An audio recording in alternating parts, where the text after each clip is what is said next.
Boa noite, queridos internautas. Que bom estarmos com vocês em mais um programa Segunda Opinião. Hoje estaremos falando sobre o Maio Laranja. É um tema importante para você, na família, na sociedade, na sua igreja.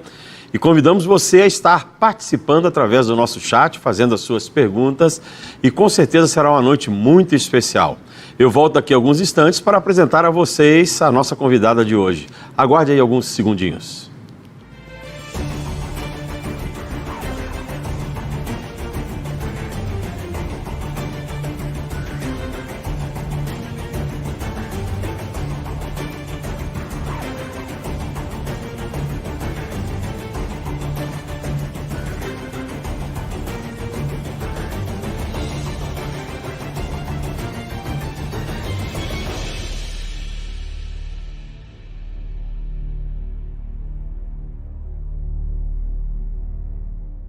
Maio Laranja, Igreja Fortalecida, Infância Protegida. Hoje nós estaremos abordando esse tema tão importante que fala sobre o abuso na infância e temos o privilégio de recebermos como nossa entrevistada para um bate-papo nessa noite nossa querida irmã Tanise Stein. Ela é membro da Igreja Comunhão Ágape, em Porto Alegre, e também é psicopedagoga, pedagoga, especialista nesta área, estará nos ajudando demais falando a respeito desse tema, é escritora, palestrante e certamente você vai ser abençoado nessa noite com a nossa entrevista. Então nós queremos dar boa noite para você, Tanise, bem-vindo ao nosso programa Segunda Opinião. Boa noite, pastor, é uma honra estar aqui representando a minha igreja e representando também a voz de muitas crianças. Tanise, eu gostaria que você começasse falando a respeito da sua história de vida.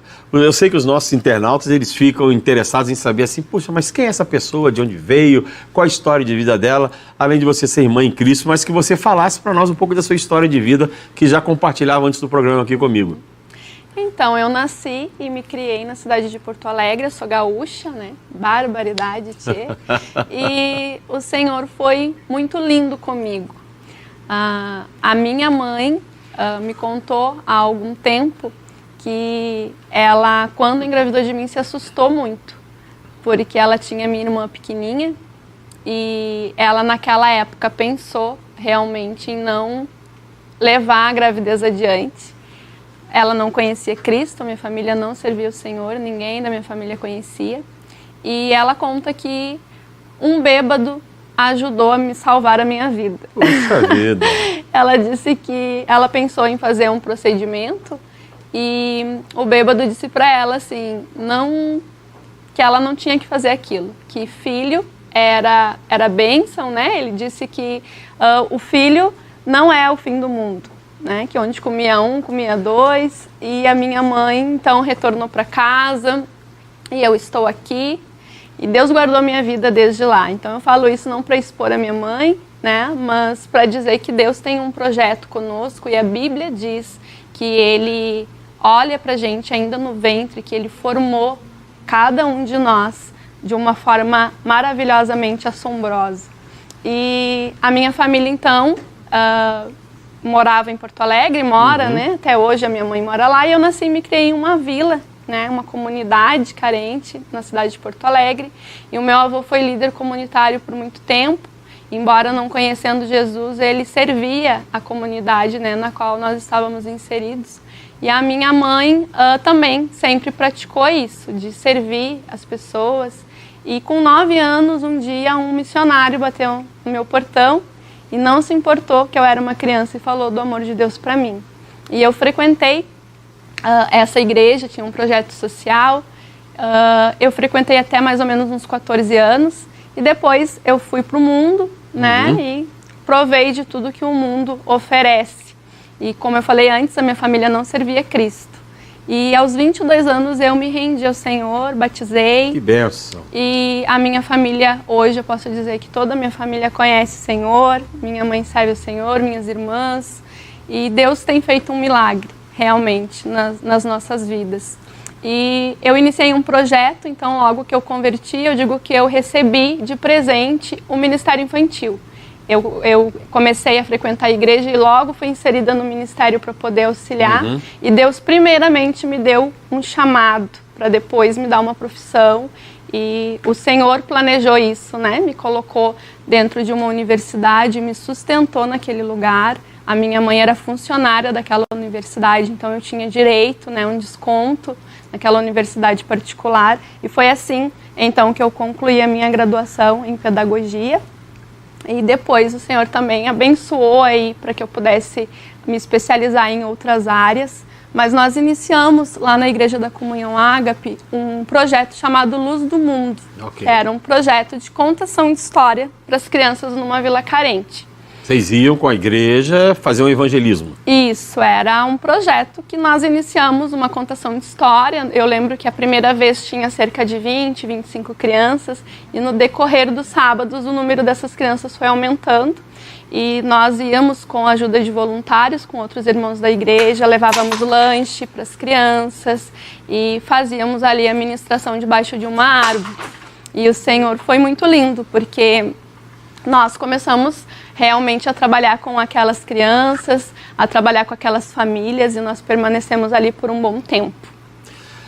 O trabalho que você desenvolve hoje é um ministério, na verdade, interdenominacional, intercultural, que o Senhor colocou na sua mão. Como é que começou esse trabalho de Diga Não ao Abuso? Então, começou antes, na verdade, com um projeto dentro da nossa igreja. Eu faço parte do Ministério Infantil, lidero o Ministério Infantil na minha igreja e nós começamos um projeto para falarmos de missões com as crianças. E quando nós iniciamos esse projeto, a gente se deparou com pouquíssimos materiais que falassem sobre o tema. E eu e a minha colega Jéssica Minho, nós começamos a orar de fato para que Deus levantasse alguém para fazer algo novo nisso, né? Porque a gente foi buscar material e só tinha materiais de missionários que já haviam morrido há muito tempo. E nós entendemos que nós somos frutos de muitos desses trabalhos. Sim. Mas gostaríamos que as crianças tivessem acesso a um missionário que pudesse perguntar como é que é a vida no campo missionário, enfim, que pudesse tirar suas dúvidas. E o Senhor foi maravilhoso conosco, porque nós nunca imaginamos que a resposta das nossas orações estavam nas nossas mãos. E aí Deus nos deu essa coleção Missionários do Brasil como presente. São esses aí.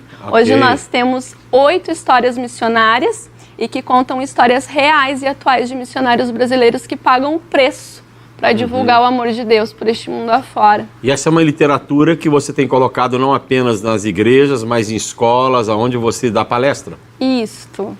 Então, nós trabalhamos com resgate de valores e princípios, né? Dentro dessa história missionária, dentro desse testemunho real do missionário, a gente traz essa questão de resgate, tão necessária nos dias de hoje. E só depois disso que veio, então, outros livros para que nós pudéssemos abordar, então, com as crianças, temáticas consideradas tabus na nossa sociedade, né, como o autismo e a prevenção ao abuso sexual infantil. Vamos falar rapidamente sobre esses livros aqui. Nós temos aqui o Lelê. A Lelê. A Lelê? É a Lelê. A Lelê. O que a Lelê trata? A Lelê vai trazer autoestima. É a história de uma garotinha que não gostava da cor e do cabelo dela e um certo dia ela, numa aldeia missionária, recebeu Jesus e teve a sua história transformada.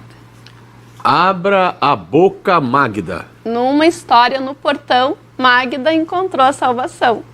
Ok, então é um testemunho de alguém que... É o testemunho de uma missionária que conheceu Jesus através de um evangelismo de uma amiguinha no portão. A música não pode parar. Então, a música não pode parar quando nós vamos falar de unidade na igreja. Conta a história do pastor Felipe Minho, que tem um trabalho de unidade com os jovens no Rio Grande do Sul. A semente. Essa aí é a história do pastor Lucinho Barreto, da Batista da Lagoinha. É o testemunho dele transformado para as crianças. Fantástico. Joca e Charquito. Joca e Charquito vai falar de um missionário mochileiro, como nós falamos, que palmilhou a terra e fez grandes maravilhas. E ele veio a falecer em decorrência do Covid ano passado, mas ele é um missionário que inspira. Os Fazendeiros de Deus. Vai falar que tudo aquilo que nós plantamos, certamente nós vamos colher, né? Vai falar sobre a lei da semeadura, e aí está faltando, acho que no mínimo, que é do pastor Daniel, que é Daniel e amigo fiel, e da Lívia, que o pastor Daniel é o meu pastor da Igreja da Comunhão Ágape, e vai falar sobre obediência aos pais e chamado, o poder da oração da mãe. E da Lívia fala sobre um trabalho que ela executa nas escolas do Brasil todo, que é com um projeto da MPC Escola para a Vida. Ok, agora nós temos 2 livros que nós estaremos sorteando hoje à noite para você, internauta, que basta você entrar no nosso chat, dar um oi ou colocar a sua pergunta e você estará participando do sorteio desses 2 livros. Um é a Bailarinas Também Choram. Isso. Bailarinas Também Choram, ele nasceu na escuta do meu consultório. Eu tenho um consultório de psicopedagogia e eu trabalho com muita escuta, né, na questão de abuso sexual. E essa menininha, então, hoje uma mulher, sofreu abuso sexual desde os 8 anos de idade e ficou 34 anos em silêncio. Esse livro atingiu, para a honra e glória do nome de Jesus, 20 mil exemplares com distribuição gratuita. Fantástico. E Heróis Também Sofrem? Heróis Também Sofrem foi lançado agora, no último dia 9 de maio. Nós lançamos ele com o intuito de falar de abuso sexual para os meninos. Então a gente tem dito que o maio laranja, azul vai ficar, porque de prevenção para os meninos nós vamos falar. Muito bem. Você é crente, evangélica, psicopedagoga, atende casos de abuso na infância. Qual é a realidade disso no nosso país? Então, em 2019 nós tivemos 17 mil denúncias de abuso sexual. Em todo o país? Em todo o país. E parece um número assustador, 17 mil, mas pesquisas nos indicam que essa é a pequena pontinha do iceberg que nós conseguimos enxergar. Especialistas dizem que esse é um número de 10% de todos os casos que ocorrem. Então, 10% dos casos, eles vão até a justiça e chegam nos canais de denúncia. Então, esse número é um número absurdo. Teríamos, então, quase 200 mil casos de abuso sexual no Brasil por ano? Por ano. Como é que é a realidade disso, dependendo da comunidade, ou isso acontece em todas as classes sociais? Então, o abuso sexual, ele não escolhe. Não escolhe cor, não escolhe realidade socioeconômica, não escolhe religião, né? Não existe isso, infelizmente. Criança, ela precisa ser protegida, porque os abusadores estão em todos os locais. Nós acompanhamos durante muito tempo, e até meio delicado falarmos sobre isso, por sermos uma igreja evangélica, mas com certeza isso também acontece na igreja evangélica, mas muitos noticiários da igreja romana sobre o abuso sexual de sacerdotes a crianças. Você tem uma realidade disso no nosso país? Então, há pouco tempo saiu uma pesquisa em relação a isso e nós não temos, né? Até eu falava com a Jéssica, minha colega, em relação a isso, de fazermos uma pesquisa voltada para a igreja evangélica, para saber esses dados. Então, os números, eles são absurdos e com a pandemia nós tivemos uma queda importante, né, no canal do Disque 100, que é o canal de denúncia, o principal canal de denúncia.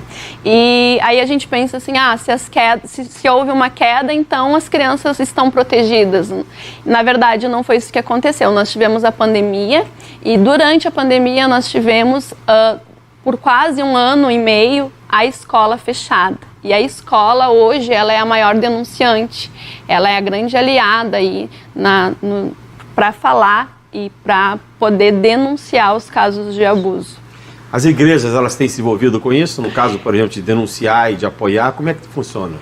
Eu creio, pastor, né, e tenho orado por isso, mas eu vejo assim, só o fato de eu estar aqui hoje, né, e ter passado por tantas igrejas, eu percebo o quanto Deus tem aberto, né, os olhos da liderança, os ouvidos da liderança, para que esse tema considerado tabu chegue para as nossas igrejas, né? Então, se nós olharmos à luz da Bíblia, a Bíblia vai falar sobre abuso sexual, sobre violência sexual, e nós, em pleno 2022, nós não conseguimos falar isso nas nossas igrejas, né? Okay. Então a gente tem uma resistência muito grande para falar dentro das igrejas e dentro da própria família, mas eu consigo ver um movimento diferente né? As igrejas, pelo menos, abrindo espaço para isso. Prova disso é eu estar aqui hoje. Que coisa boa, né? Nós glorificamos a Deus quando alguma igreja abre para debater esse assunto que é tão importante. Tanise, deixa eu falar duas coisas aqui a respeito dos nossos internautas que estão participando do nosso programa.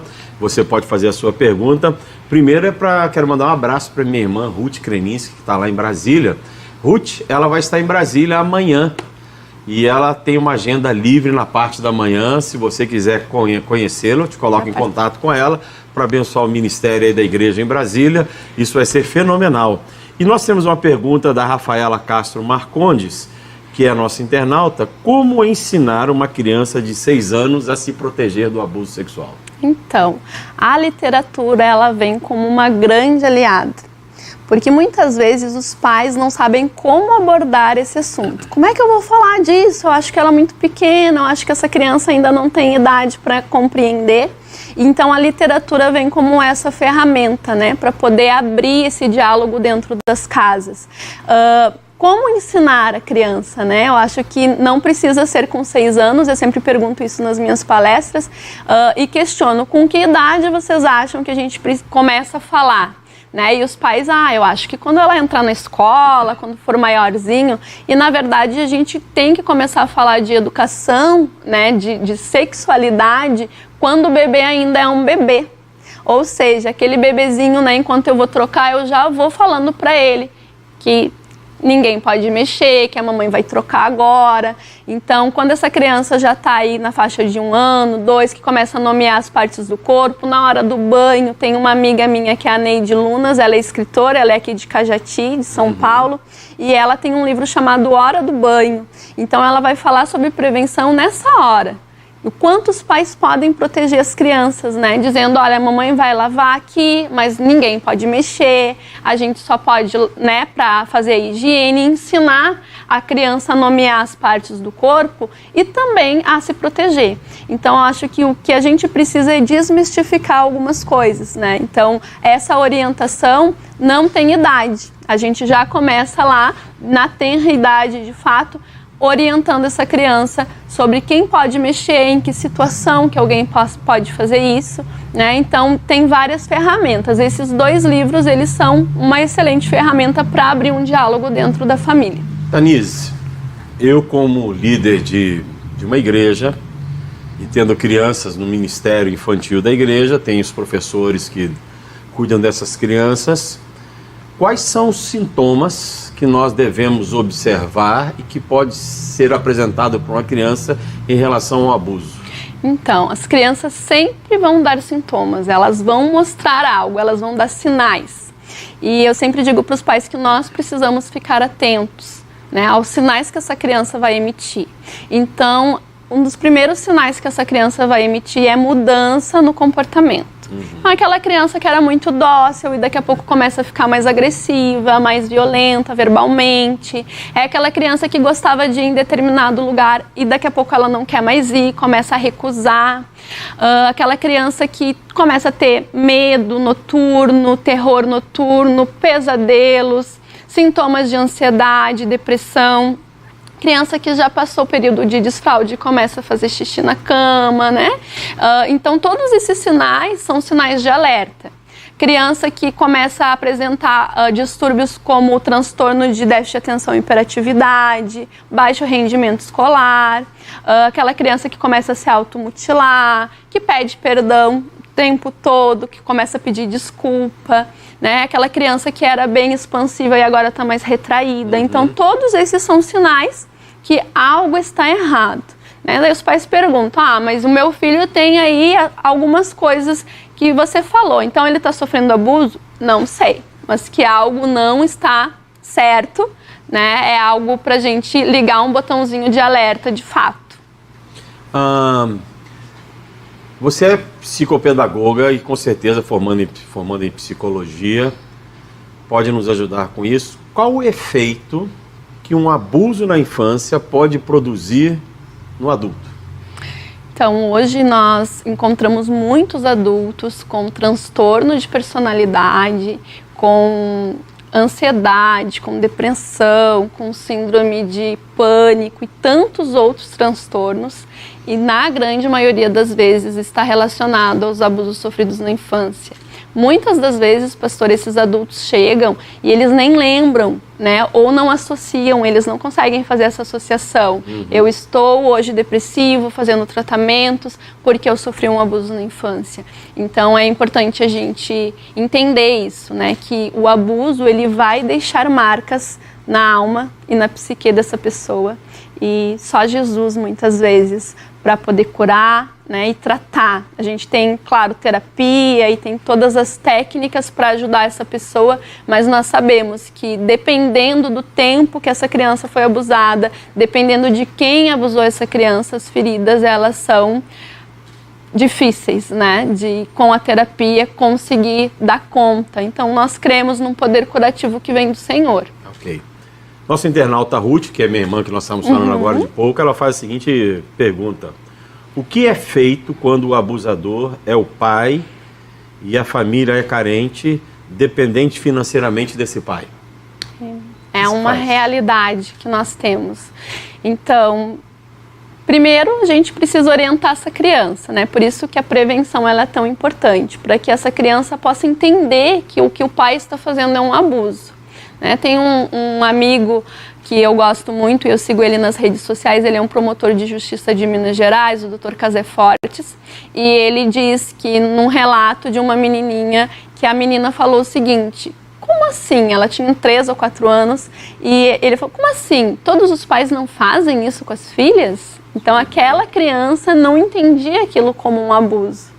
Né? Ela entendia que o pai fazia e ela pensava que todas as menininhas e todas as colegas, os colegas, passavam pela mesma coisa, que aquilo era algo normal que o pai fazia. Então, a primeira coisa é: busque ajuda, porque se eu sei que essa criança está passando por isso, ou se eu estou suspeitando que essa criança passou por um abuso, eu tenho como fazer uma denúncia anônima, né, no Disque 100, é um canal 24 horas, e é um canal que vai colher essa denúncia, você não precisa se identificar e você vai levantar alguns dados para as pessoas poderem achar essa criança. Então, não importa se é um pai ou quem seja, tem que ser denunciado, porque essa criança precisa sair da mão desse agressor. Hoje nós temos, pastor, assim, 73% dos casos ocorrendo na casa da própria vítima, e em 43% desses casos, o agressor é o pai seguido do padrasto. Isso são os dados que chegam às denúncias, né? Mas hoje nós sabemos que mulheres abusam, mães, avós, avós, tio, e hoje nós temos um número muito impactante de adolescentes abusando de crianças. Então hoje a gente tem a internet e as crianças têm um livre acesso, e eu tenho muitas crianças que estão viciadas em pornografia desde muito cedo. Agora, você fala muito sobre o pai ou padrasto como o agressor. Esse é o agressor ativo. E o agressor passivo, no caso, que é a mãe, que muitas vezes sabe e não faz nada. Então, nós precisamos também entrar com esse assunto. Por isso que a criança precisa saber. Quando nós orientamos, e hoje nós estivemos numa escola aqui em Campinas com a doutora Cláudia Camargo, do Projeto Acolher, e nós falamos para as crianças exatamente isso. Quando essa figura de autoridade da família, a gente busca alguém da família para contar, a gente ensina a criança que ela precisa de um adulto de confiança e vai falar e esse adulto não faz nada. O que eu tenho que fazer? A gente ensina isso para as crianças. Então você tem que buscar um outro adulto de confiança. E quem é? A gente precisa ampliar isso para as crianças entender. Então pode ser o pastor da igreja, pode ser a tia da escola dominical, pode ser a prof da escolinha, pode ser a professora da escola, enfim, N's, né, situações. Então nós precisamos orientar essa criança, porque a gente só vai conseguir ajudar se ela pedir socorro, né? Ou se tiver um adulto, no caso o professor ou outras pessoas que entendam do desenvolvimento infantil e que estejam observando aquela criança e os sinais que ela está emitindo. Tanise, Freud tinha uma máxima de que Deus é o nosso pai ampliado. Até que ponto um abuso sexual pode interferir no relacionamento de alguém com Deus por termos a imagem de Deus como pai? Afeta em tudo. né, a criança abusada, ela tem uma dificuldade de confiar nas pessoas, né? Então, esse processo de confiança, ele é muito afetado. E eu creio, assim, por diversos relatos que eu já ouvi, que é muito fácil reconhecer Deus de todas as outras formas, como um Deus provedor, um Deus que cura, um Deus libertador, um Deus que sara, mas não como um Deus pai. Né? Porque é difícil esse relacionamento. Normalmente a criança abusada, ela sai aí, né, da questão de proteção da família e ela vai então para esse campo mais de rebeldia, né? A grande maioria das crianças vão para esse campo. Então é cortado esse vínculo com o pai, com as autoridades familiares, e isso é automático, né? Quando eu corto, quando eu não reconheço as autoridades terrenas, o meu pai, a minha mãe, eu também não consigo acesso a Deus como um Deus pai. Ok. Uma pergunta que chega anônima aqui para nós é: em quais circunstâncias é mais comum acontecer o abuso? Em quais circunstâncias? Você falou, por exemplo, que pai às vezes dando banho na filha. Esse abuso, ele acontece muito nesses momentos de intimidade, num momento de solidão, ou de solidão, não, de estarem sozinhos, em que o pai está sozinho com a filha porque a mãe foi trabalhar fora. Você tem um gráfico disso, não? Então, o abusador, ele vai aproveitar a oportunidade, ele é oportunista. Mas eu já ouvi relatos, por exemplo, de pessoas me falarem assim: Tanise, eu já ouvi, né? Eu estava sentada na mesa, o meu pai estava do lado e o abusador do outro. E estavam todos à mesa e ele mexia em mim por baixo da mesa e ninguém via. Então, a gente precisa cuidar, por isso que a gente precisa falar que a igreja é um lugar de proteção. Eu preciso aprender. Às vezes as pessoas dizem assim: na igreja pode correr, pode brincar. Ei, o abusador está em todos os ambientes. Então eu preciso ensinar essa criança e ensinar também as pessoas que estão dentro da igreja ou em qualquer outro ambiente a proteger. Criança não tem que ir no banheiro sozinha. Criança não tem que andar solto sem supervisão dos pais. Criança não tem que brincar com adolescente. Não tem que ficar sozinha. Estão jogando, estão brincando. Não tem que ficar sem supervisão. E todo o cuidado é pouco, né? Então, claro que a gente não vai usar disso para as pessoas ficarem neuróticas e ficarem sem paz em relação a isso, mas a gente precisa ter mais cuidado. Muitos dos abusos, eles acontecem por causa da negligência familiar. Agora, é muito comum, e você com certeza já deve ter tratado isso em atendimentos, a pessoa abusada, seja menino ou menina, porque se fala muito de abuso feminino, mas os meninos também sofrem abuso. Ao questionarem por que vocês não pediram ajuda, é comum ouvir a seguinte resposta: porque ninguém acreditava em mim. Então, o abusador, ele vai trabalhar com a questão da sedução. Então, ele ganha a confiança da criança, primeiramente, e ele vai usar de algumas estratégias de uma ameaça sutil. Ele não é como um estuprador, por exemplo, né? Que agride, que tem uma ameaça constante. Não. O abusador, ele vai usar do engano e da sedução com a criança. Então, em alguns momentos, ele vai ser a melhor pessoa do mundo. Ele vai presentear essa criança, vai tratar ela bem, né? Então, o que a gente precisa entender? A gente precisa entender que nós não temos um perfil de abusador. Quem dera a gente pudesse fazer um retrato falado e colocar em cada poste. Não existe isso, né? Então, o abusador, ele vai usar disso, da sedução. E a primeira das armas que ele diz é: esse é o nosso segredo. Você não pode contar para ninguém, senão a gente não vai mais ser amigo, né? Então, a criança começa a entrar naquele jogo de sedução. Então, por isso que é muito difícil. E por que é mais difícil ainda relatar? Porque, na maioria das vezes, as pessoas que escutam o primeiro relato dessa criança começam a indagar: mas tu tem certeza que foi assim que aconteceu? Tem certeza? Mas foi bem assim? Tu não tá mentindo? E começa a falar para a criança: sabia que se isso for verdade, fulano vai ser preso? Né? Então, assim, tudo isso contribui para que a criança se cale. Um outro dado que é importantíssimo de falar é que 73%, como eu citei antes, acontece na casa da própria vítima. Então, é intrafamiliar, é incesto. E o que acontece? Como que eu vou falar que foi meu pai, que foi meu irmão, Por que essas denúncias não chegam no canal, no Disque 100 ou na polícia, né? Por quê?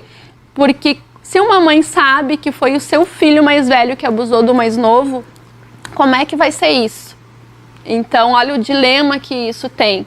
Né? E se a gente for olhar à luz da Bíblia, né, pastor, a história de Davi. É falado o quê? Que aquela menina foi violentada pelo próprio irmão, mas a gente não vê resolução, a gente não vê o atendimento daquela... A filha de Davi, né? Os filhos de Davi. Exatamente. Então, olha que difícil que foi. E a gente viu o que isso reproduziu, né, na história de Davi, porque também não tratou.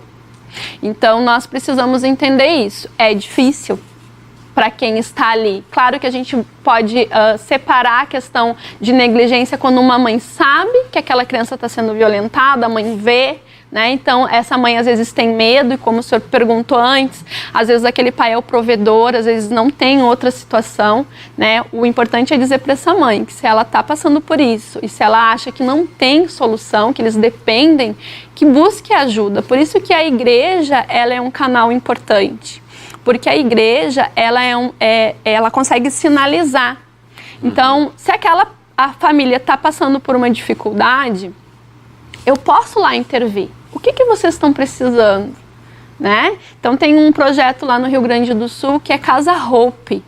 E eles acolhem mulheres vítimas de violência doméstica com seus filhos. Okay. E lá eles dão orientações para essas mulheres e eles também ensinam essas mulheres a uma profissão para que elas possam se libertar financeiramente daquele agressor. Então, o importante é isso, né? A gente precisa achar uma igreja referência e uma igreja que seja socorro. Tanise, eu acho muito interessante você falar sobre essa função da igreja, porque é uma função da igreja. A igreja tem que funcionar como igreja. Mas, ao falarmos sobre isso, eu fico pensando sobre quem está no poder, quem está na autoridade da nossa nação e muitas vezes desdenha da igreja e diz que não, que igreja não pode ter benefícios, se esquecendo do que as igrejas fazem. As igrejas, elas têm se tornado muito ativas, não só a igreja evangélica, a igreja católica também, muito ativas nessas questões sociais. E essa Casa Hope, por exemplo, é um aspecto muito importante das igrejas, no sentido de vamos ser igreja, independentemente se o governo vai aprovar isso ou não. Exatamente. A igreja precisa ser igreja. Ela tem que florescer onde ela está plantada. Né? Então, Jesus passava e por onde ele passava as coisas eram transformadas, as pessoas eram transformadas.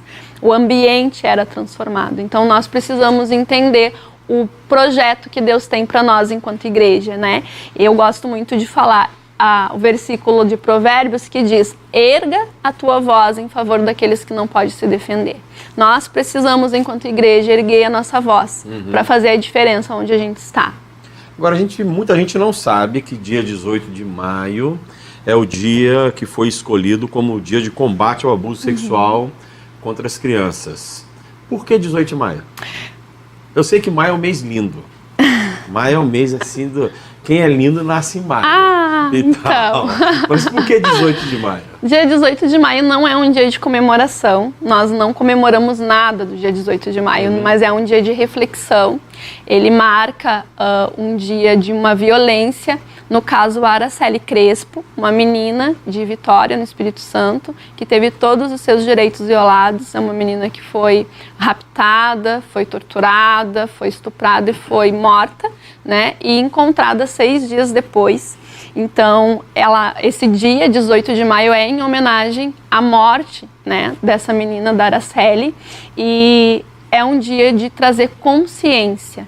Então, quem está nos assistindo aí, você tem algum comércio, você tem alguma loja, alguma igreja, você pode iluminar, né, a sua casa de laranja nesse dia. E alusivo, então, a essa campanha do Maio Laranja, né, de trazer realmente uma reflexão para esse dia, para que a gente possa trazer isso para a sociedade e difundir como outras datas, assim como a gente tem o Janeiro Branco, Outubro Rosa, Novembro Azul, Setembro Amarelo. Nós precisamos falar mais do Maio Laranja, né? Porque nós entendemos que não é só um mês, né? Para mim, todo dia é laranja, porque todo dia 3 crianças são abusadas por hora no nosso país. Nós temos mais de 240 rotas no Brasil de tráfico interno, né? E de tráfico de crianças, de prostituição. Então, nós precisamos fazer algo. A gente precisa se mobilizar enquanto igreja e enquanto sociedade, porque o ECA, o Estatuto da Criança e do Adolescente, diz que é dever de todos, né? Sociedade, família, enfim, de todos os cidadãos que possa realmente intervir e ajudar e cuidar e proteger as crianças. Como você vai estar em Brasília esses dias próximos aí, é uma boa sugestão para você dar para os nossos digníssimos senadores e deputados de iluminarem o prédio do Congresso no dia 18. Será iluminado. De laranja. Já estará iluminado. E colocar, porque é uma coisa fantástica. Em Brasília ecoa isso para todo o Brasil. Vai estar iluminado. O ano passado já foi iluminado de laranja no dia 18. E esse ano, Cristo Redentor, vários times do Brasil e várias, né, na nossa cidade, lá em Porto Alegre, muita gente vai ficar, né, muitos prédios e muita gente está aderindo a essa campanha. Então, realmente, nós queremos deixar o Brasil laranja e esse é o nosso sonho maior, né, que todas as capitais da federação possa, de fato, ficar lá com um pontinho laranja e por que não dizer o Brasil inteiro? Esse é o nosso desejo. O nosso sonho realmente é chegar antes do abusador, é poder falar para essas crianças o quanto elas são especiais. E isso é evangelismo, né? É levar para a criança que ela foi formada à imagem de um Criador, de um Deus perfeito e que ela precisa cuidar do corpinho que Deus deu para ela. Tanise, nós temos pessoas de vários segmentos que ouvem o nosso programa ou presencialmente ou depois, e temos pastores, temos empresários, diretores de escola, ouvindo você e sabendo que você viaja o Brasil inteiro dando palestras, como é que eles podem te levar na empresa, na escola, na igreja, para você dar uma palestra para os pais e também como é que eles podem adquirir os livros que vocês produzem? Então vocês podem acompanhar a Diversão em Letras, né, no Facebook, no Instagram e no YouTube, é Diversão em Letras, @Diversão em Letras, e no nosso site para adquirir nosso material é www.diversãoemletras.com.br. E aos empresários que estão nos assistindo, eu gostaria de fazer um apelo, né? Esses livros eles só chegam na mão das crianças de forma gratuita porque alguém nos abençoa, alguém paga essa conta. Então, nós enquanto escritoras, tanto eu como a Jéssica, nós abrimos mão de ter o lucro desses materiais, né, do livro das bailarinas e do livro dos heróis, porque nós entendemos a importância desse material na mão da criança. O livro das bailarinas, pastor, ele vai trazer os dados do Disque 100, do WhatsApp, de como essa criança pode denunciar.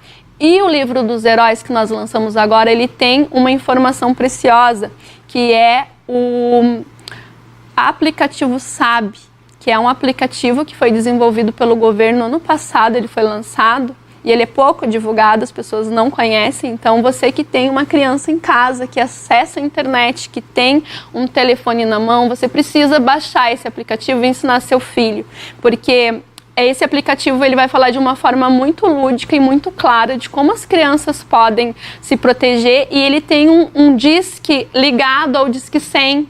Então tem um profissional ali, se a criança pode pedir ajuda, e ele está ligado ao canal de Disque 100, e esse profissional ele é treinado para atender as crianças. Então olha como é importante, né, a gente poder difundir isso. Então, se você pode nos ajudar, entre em contato nas nossas páginas, mande lá um e-mail também e fale conosco, nos ajude realmente a salvar uma vida. Tanise, não é fazendo apologia a nenhum governo de direita ou de esquerda, mas qual é o apoio que vocês têm tido ou que vocês pretendem ter do governo? Então, as bailarinas, no livro das bailarinas também choram, várias empresas, igrejas e ONGs nos ajudaram a fazer esse projeto, né, dar certo e imprimir esses livros, mas nós tivemos colaboração de 2 deputadas em especial que fizeram realmente muito no mandato delas, imprimindo mais de 12 mil exemplares.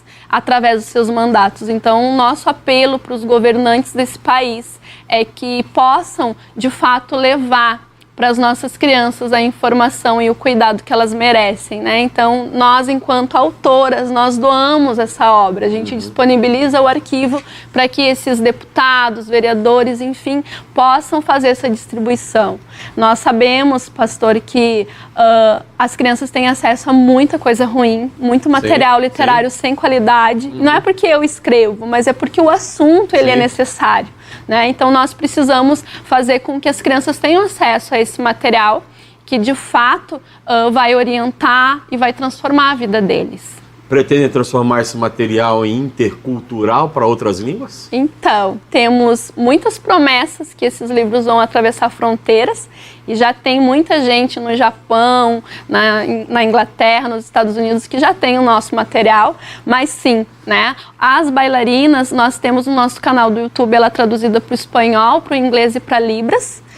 Né, como contação de história, mas nós não temos ainda nenhum dos nossos materiais traduzidos impresso, né, em outra língua, mas é o nosso desejo, o nosso sonho, alcançar todas as crianças dessa nação e de outras. Ótimo. Tanise, nós estamos chegando assim na retinha final do nosso programa. Eu queria que você deixasse uma última palavra para os nossos internautas, para quem está ouvindo você nesse momento de orientação, ou aquilo que você sentiu no teu coração e que Deus colocar, as últimas palavras suas para orientando os nossos internautas. Primeiramente, eu quero agradecer a Deus, porque eu sei que se não fosse plano dele, eu não estaria aqui. Essa agenda não é minha, é do Senhor.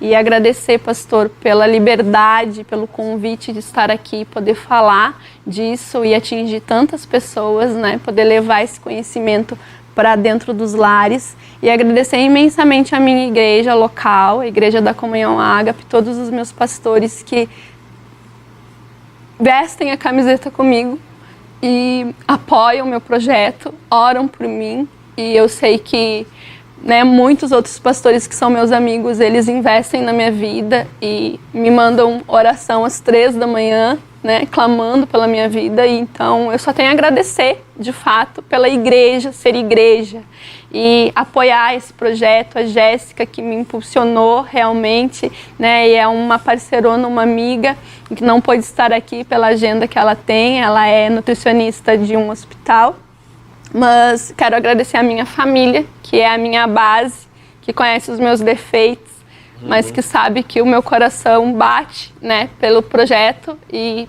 principalmente pelas crianças. Aos meus filhos, que eu errei, eu sou mãe e eu erro, né, eu sou humana. Mas você fica boa quando virar avó. É mesmo? Dizem que a gente é excelente pai e mãe quando vira avó. Oh, glória a Deus, então, né? Meu filho já vai fazer 19 anos, né? Ainda é cedo, mas daqui a pouco mais, né? Seja os planos do Senhor.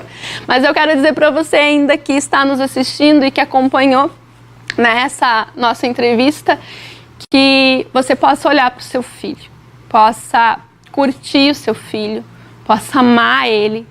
E não esqueça que Deus te constituiu como autoridade sobre os filhos. E eles são presentes do Senhor, são herança do Senhor, são como flechas na mão do arqueiro. E que você possa lançar suas flechas para um lugar, para o alvo, que é Cristo. E é isso, né? Então, olhe para os seus filhos, cuide deles e aproveite o tempo. Eu digo, se eu pudesse voltar no tempo, eu faria tanta coisa diferente com os meus filhos, mas eu não posso. Então, esses dias até falei com o meu pastor, que eu disse, nossa, eu queria tanto poder voltar no tempo, fazer tudo diferente, né? Mas eu entendo que os meus erros hoje servem de alerta para outras mães, para que elas possam fazer o que eu não fiz, né? Mas que a gente possa recuperar a partir de agora e que a gente realmente possa ser bênção. Amém. Obrigado pela sua presença. Nós vamos ter um sorteio agora desses 2 livros, Bailarinas Também Choram e Heróis Também Sofrem. E eu vou tirar um papel aqui que é do nosso sorteio. E a Miriam Soave, professora Miriam Soave, está aqui. Você foi a contemplada do nosso sorteio. Pode passar amanhã na igreja e retirar. Você está sempre aqui e você poderá ser abençoada com esses 2 livros nossos. Tem mais um livro? Ok. Tem mais um conjunto desse? É um de cada, eu acho.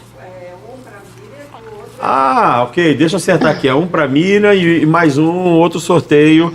O outro é a Rafaela Marcondes. Então nós vamos colocar Heróis Também Sofrem para a Miriam e Bailarinas Também Choram, porque eu conheço a filhinha da Rafaela. Vai ser útil para ela. Para a Rafaela Marcondes está aqui guardado. Vocês foram sorteados no nosso programa de hoje. E eu louvo a Deus pela sua vida. Que Deus abençoe seu ministério, Tanise. Que Deus te dê força, sabedoria, condições para que você possa levar adiante essa luta, porque eu sei que é uma luta tremenda, que não é uma luta só social, mas acontece principalmente no mundo espiritual, que a unção de Deus venha sobre você de maneira dobrada, como veio sobre Eliseu, a capa de Elias caindo sobre ele de maneira poderosa. Que Deus te abençoe. Recebo.